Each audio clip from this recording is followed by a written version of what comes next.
Well, hello. Come right in. Oh, George, we've got company.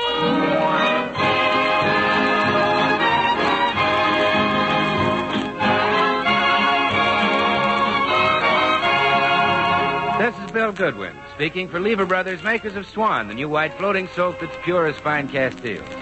Well, it's Tuesday night again, time for another pleasant visit with George Burns and Gracie Allen and their guest, the co-producer and star of Universal's picture, Flesh and Fantasy, Charles Boyer, with Jimmy Cash, Felix Mills, and his orchestra. And now, meet the people who live in the Burns house, George and Gracie.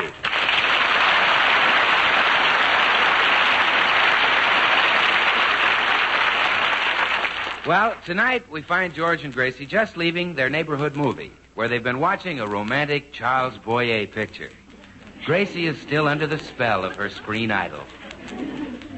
Gracie, could you walk a little faster? I said, could you walk a little faster? If you wish, Charles. Gracie, I'm George Burns, your husband, remember? I'm not Charles Boyer. Oh. Well, that's life. Come on, I want to stop in the cigar store. Oh, my, I'll never get over the way Charles Boyer kissed Barbara Stanwyck. I wonder how it feels to be kissed like that. As soon as we get home, I'll show you. Mama's little dreamer.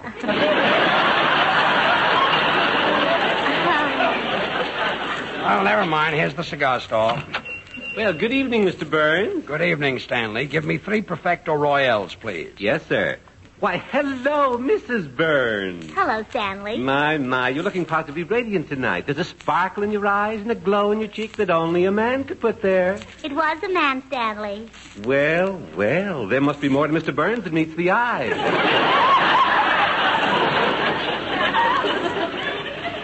We've just been to see Charles Boyer. Oh, well, here are your cigars and your coupons. Thanks. Gee, how do they do it? 3 top-notch cigars for a nickel and coupons, too. How many coupons do you have now? 19,000. Gracious goodness. Yeah, only 6,000 more and I get a key ring. Oh, George, pay Stanley for these 10 movie magazines, too. 10 movie magazines? Well, they all have articles about Charles Boyer. Look, Gracie, you can't... Greetings, Stanley. 'Tis I, Bolingbroke. Hello, cue ball. Well, hello, Mr. Bolingbroke. Why, bless me if it isn't the Burnses. Both the lovely one and the other one. Well, this is a most fortuitous happenstance. It is? Yes, I have great news for you, dear lady. The Bolingbroke Little Theatre is about to open its winter theatrical season. I shall want you as my leading lady, naturally. Oh, naturally. Say, wouldn't it be wonderful if we could get Charles Boyer for my leading man? Oh, sure. You could get him easy for around $25,000. Well, George, we wouldn't have to pay him a cent. He's free French.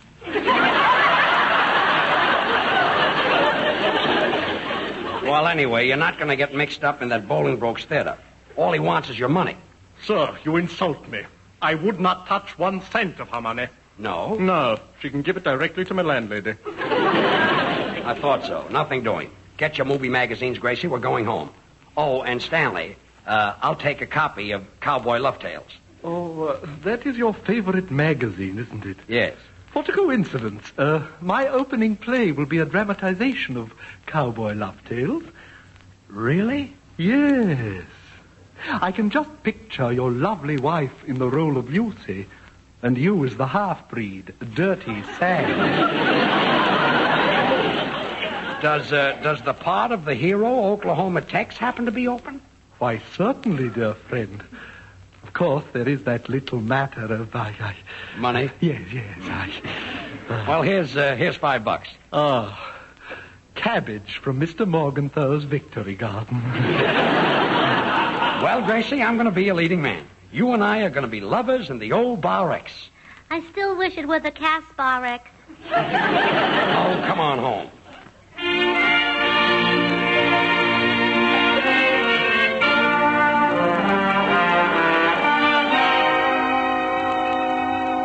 Gracie, it's 1 o'clock in the morning. Put away those silly movie magazines and let's get some sleep. But, George, did you know that Charles Boyer was awfully bashful as a boy?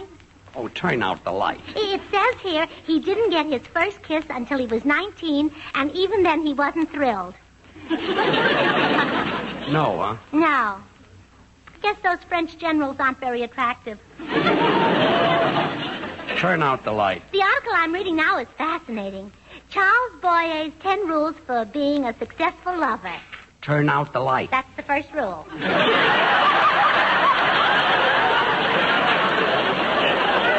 Gracie, go to sleep. Oh, nuts. Now there's someone at the door. Could it be Charles Boyer? Of course not. Oh, then you answer it. Ooh, boy, the floor's cold. Hiya, George. I saw the light on. Something wrong? Yeah, something's wrong. I want to sleep, and Gracie wants me to listen to Charles Boyer's advice on love. Oh. Well, let's face it, Daddy. You can use it. Now, look, funny man. No, I'm serious, George. You husbands get so you take your wives for granted. You forget the little niceties that mean so much to a woman. What do you mean? Well, take today, for example. Did you tell Gracie you loved her?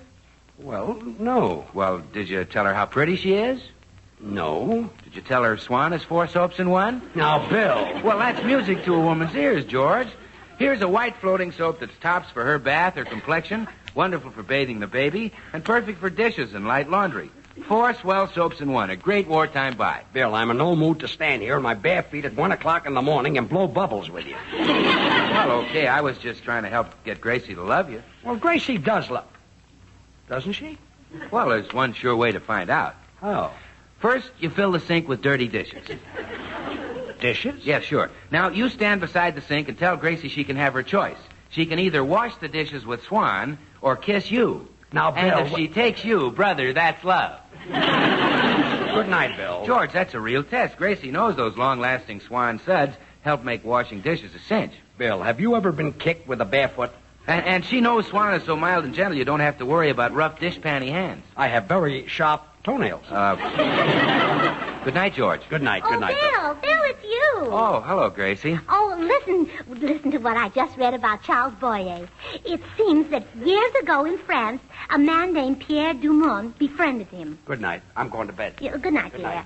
Good night. Well, this Dumont has a daughter named Marie who lives in America now, and Mr. Boyer has been looking for Marie so he can repay his debt to her father. Marie? Say, I'm engaged to a girl named Marie. Is her last name Dumont? Well, I didn't catch her last name. Oh, gee, I wish I were Marie Dumont. Then Charles Boyer would be glad to play my leading man. Say, why wouldn't I be Marie Dumont? Oh, Gracie, you wouldn't. Oh, wouldn't I? Oh, I wonder what time Frenchmen get up in the morning.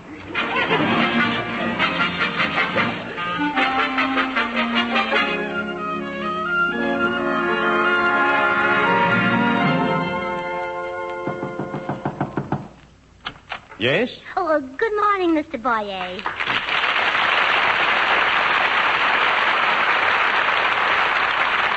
Is there something you wish? Pardon me? Is there something you wish? Oh, but don't you recognize me, Mr. Boyer? No, I'm sorry. Oh, I'm little Marie. You know, Marie Dumont. No! Yes. You are actually the daughter of my dear old friend? Beaucoup, why not? Oh, mais c'est merveilleux. Entrez dans ma petite Marie. Je vais presque abandonner l'espoir de vous retrouver. Vous voilà, mais c'est magnifique. Well, somehow I knew you'd say that. Asseyez-vous, mon petit. Racontez-moi. Il y a longtemps que vous êtes en Amérique. Qu'est-ce que vous faites? Où habitez-vous? Well, yes and no.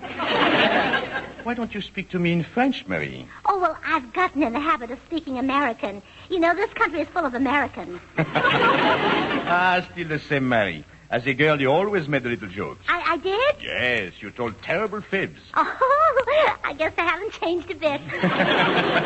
Well, you were quite small when I saw you last. But I seem to remember that your hair was black.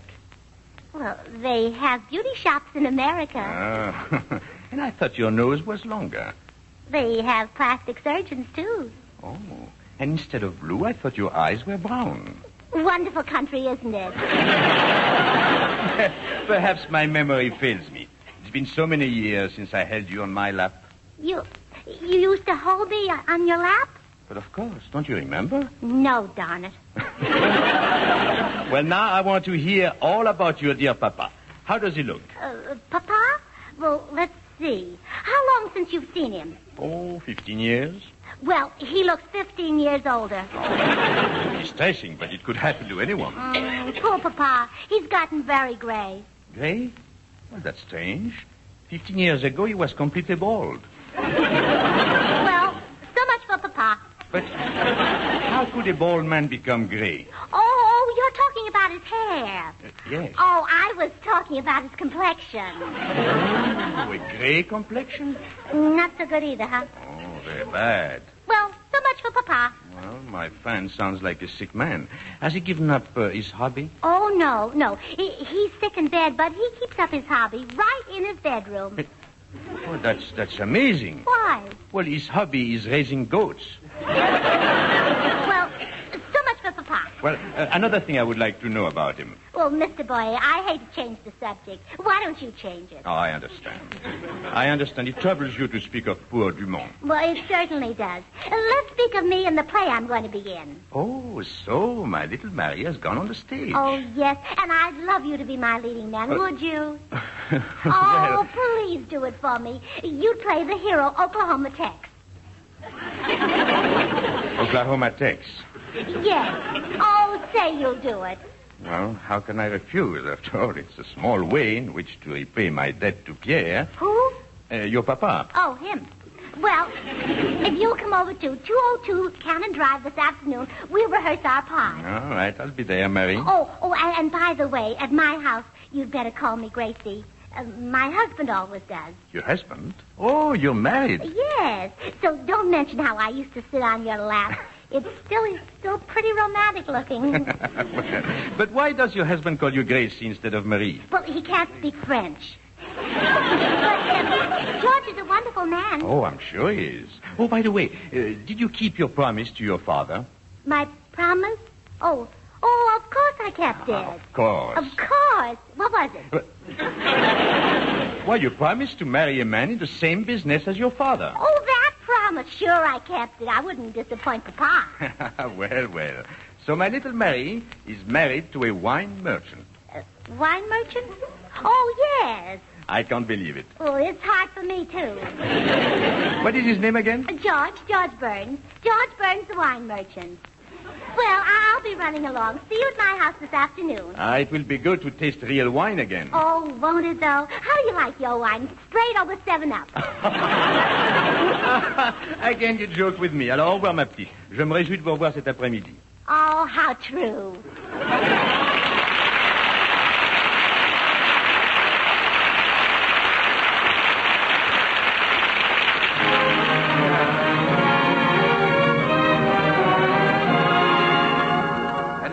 Our grand young singer Jimmy Cash with Felix Mills in the orchestra.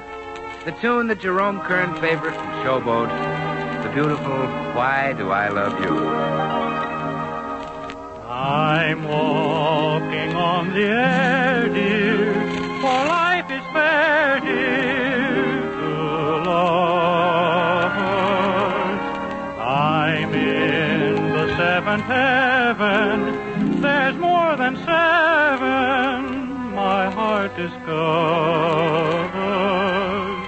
in this sweet, improbable, and unreal world. Finding you has given me my ideal world. Why do I love you? Why do you love me? Why should there be two happy as we? Can you see the why or wherefore I should be the one you care for? You're a lucky girl. I am lucky too. All our dreams of joy seem to come true. Maybe that's because you love me. Maybe that's why I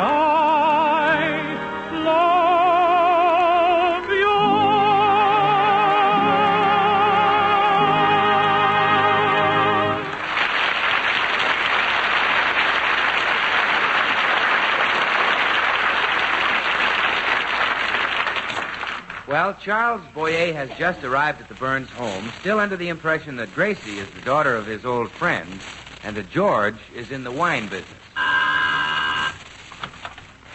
Why, Charles Boyer. How do you do? Your wife is expecting me. Really? Well, come in. Thank you. Your wife is a remarkable woman. She speaks English awfully well, don't you think?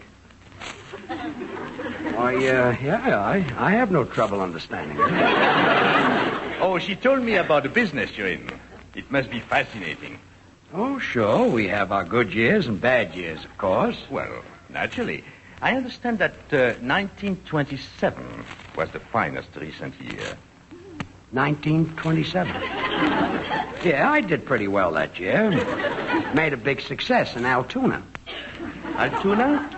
Oh, I'm not familiar with it. Is it anything like Sauterne? Sauterne? Well, that's a new one on me. Is it near Scranton? Well, possibly, but it's closer to Claret. One of us must be on a detour. Perhaps I can clear it up. Is this Altoona light? Well, it's light in the daytime, and then it gets pretty dark. Light and dark? Oh, I don't think I would like this Altoona. Well, it didn't seem bad in 1927, but I like Bridgeport better. Which port? Bridgeport. It had more bright lights. Oh. Oh, more sparkle, hmm? Yeah, you could put it that way. Well, this Bridgeport must be similar to Champagne. Well, Champagne is a lot further west, Illinois. Oh, naturally, you mean the American Champagne. Oh, yes. Ever been in it? Been in it? Don't tell me people bathe in Champagne.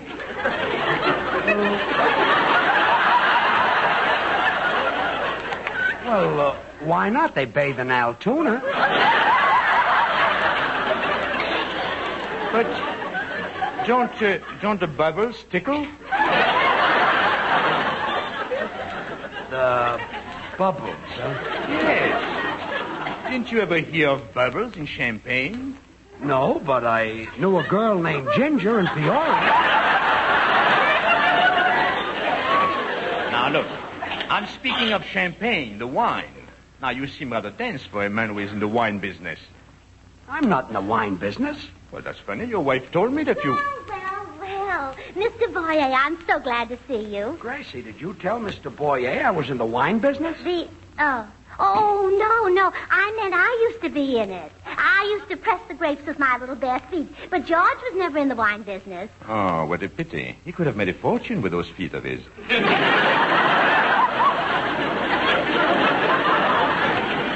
Gracie, you used to press grapes with your bare... Please, George, please. Mr. Boyer wants to discuss our play. He's going to be my leading man, Oklahoma Tex, a rootin' cowboy. Now, never in my life have I rooted or tooted. Gracie,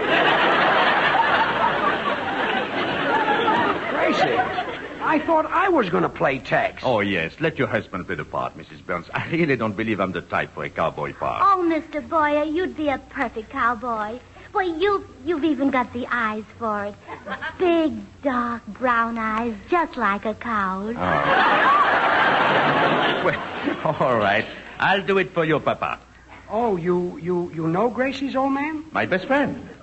Gracie, where does Mr. Boyer meet you? Thank goodness. I mean, somebody's at the door. Come in. Greetings, good people. Oh, hello, Mr. Bolingbroke.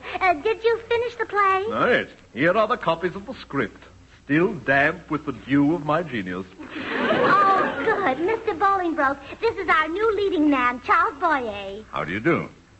Sir, permit me to assure you that it is an honor and a privilege to meet such a celebrated actor as Nigel Bolingbroke. Oh, murder. Here's your script, Charlie. And yours, Mrs. B. Hey, how about me? Haven't I got a part? No. However, I might create a role for you. Is your wallet on your person? Oh, it's in the den. Then let us wend our way thither, eh? I create so much better in the presence of money. Okay, come on. Now, Mrs. Burns, forgive me if I seem to doubt, but are you sure that you are the daughter of Pierre Dumont? Oh, absolutely. Well, have you got a picture of him? A picture? Yes, a picture. Oh, a picture. Is that him on the wall? No, that's Abraham Lincoln. Oh, no, I meant the other wall. Oh, that's George Washington. Yes. Well, you're very well educated, aren't you? Oh, but I assure you, Mr. Boyer, I am Marie Dumont. Well, is there someone who could confirm your story? I mean, some Frenchman who knew you and your father back in France? Some Frenchman? Oh, hello, Well- Gracie. Oh, you have company. Why, Marcel Goodwin. Huh? Hello, Marcel. Oh, Gracie, it's just a finger wave. Say, isn't this Charles Boyer? Oh, then you see, Mr. Boyer, that proves he's a Frenchman.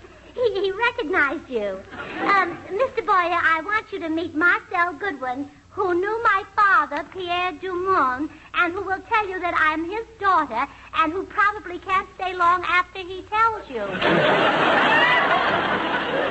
Oh, well, how do you do, Mr. Boyer? Bonjour, Marcel. Bonjour, comment ça va? Huh? Vous allez bien? And who no longer speaks French. Well, Mr. Goodwin, so you knew my old friend Pierre Dumont. Well, so I've been told. I mean, yes, I've been told that you know him, too. How did he look when you last saw him? Well, I tell you, I had to talk to him through the door. He was taking a bath. Oh, and what did he say? Well, he said, Marcel, he said, this is the greatest soap I ever bathed with. And I said, well, sure, Pierre, that's Swan, the new white floating soap. He said, is it, Marcel? And I said, of course, Pierre. And Swan's not only great for your bath, but just the soap for bathing the baby. And it's great for dishes or light laundry. Swan is 4 swell soaps in one. Pierre loved his bath. Oh, didn't he, though? Well, so much for Papa. Goodbye, Marcel. No, wait. How about Madame Dumont? Of course, you saw her. Well, yes, she was bathing, too. In the same tub? Oh, Papa was a great one to save water. Oh, well, no, you see, what I meant was he was bathing the baby in the nursery. Oh, I see. And what did Madame Dumont say to you? Well, she said, Marcel, this is the greatest soap I ever bathed the baby with. And I said, oh, sure, Madame, that's Swan. Doctors recommend Swan for bathing the baby. It's pure as fine Castiles, and it's also so mild, it's kind even to a little baby's tender skin. And then I said, and remember, Madame, since Swan is so mild, well, it's just swell for your hands and face, your complexion. And she said, oui, oui. Oui, huh? Talkative woman, Madame Dumont. Well, so much for Mama. Goodbye, Marcel. No, wait. Didn't they speak of me? Oh, yes, of course they did. We talked about nothing else. Oh, and what did they say? Well, they said, Marcel, when you see Charles, tell him that Swan breaks in two. Tell him he can put half in the bathroom for his hands and face tub or shower, and half in the kitchen for his dishes and light laundry. Well, au revoir, Charles. Au revoir, Marie. Oh, same to you, Marcel.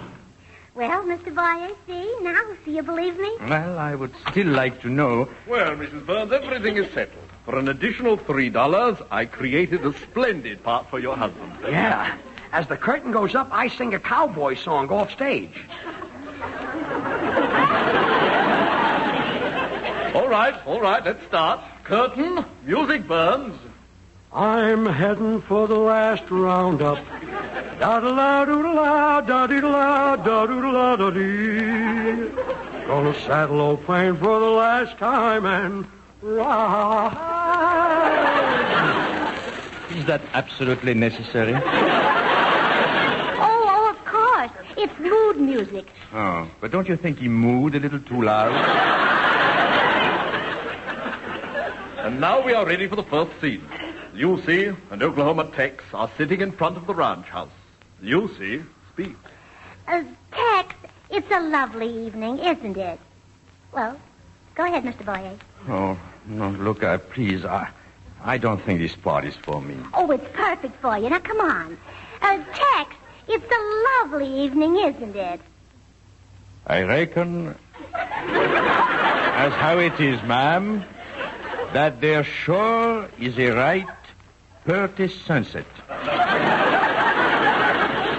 Brother. Tex, if I ask you something, will you answer me true? We all ends in the habit of lying down home in Texas, ma'am. This is the greatest thing since the invention of tear gas. George, please. Tex, I want the truth. Do you really, honest, and truly love me? Oh, Gracie, this next line is too much. No, I just come. Boy, what would Papa say? Oh, right. Oh, go on. Tex, I want the truth. Do you really, honest, and truly love me? I sure do, gal. I got the doggonest hankering for you. Tex,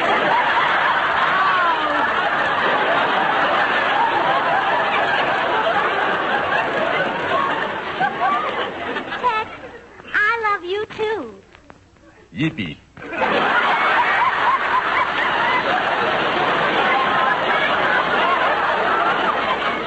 Well, now I've heard everything.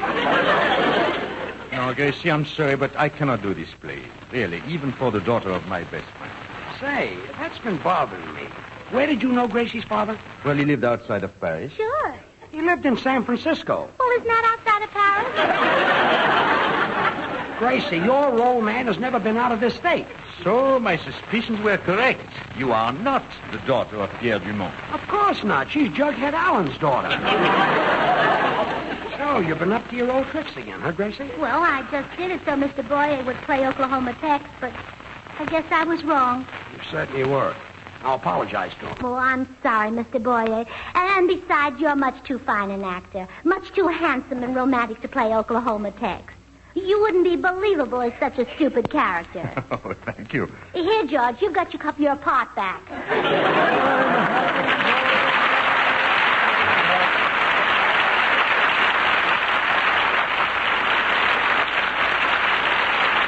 George and Gracie will be right back, so I'll just take a second to remind you that now is no time to let up in turning your waste kitchen fats into your butcher. They're desperately, urgently needed to make ammunition and for medicines to save the lives of our soldiers. So save those fats from your roasts, your frying, and your baking, and take them to your butchers. Thinking about it isn't enough. You've got to start saving those waste fats, and now. Do that, and you're taking an active part in this war. And now here's George and his ever-loving Mrs. Gracie. Oh, George, guess who's going to be on our program next week? Ida Lupino. Really? Yeah, and I'll tell you something amazing. Ida and I were in the tea room last week, and the fortune teller told Ida that she'd meet one of the most handsome and charming men in the world on our program next Tuesday night. Oh, Gracie. You know how those fortune tellers exaggerate. Oh, I don't know, George. Bill Goodwin is pretty cute.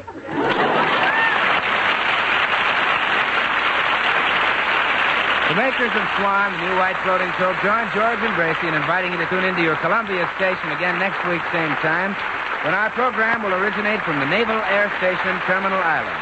We'll have as our guest Ida Lupino the following week, Cary Grant. Remember, George Burns and Gracie Allen, CBS next Tuesday night. Now, till next Tuesday, this is Bill Goodwin saying, well, I Swan. How about you? Good night.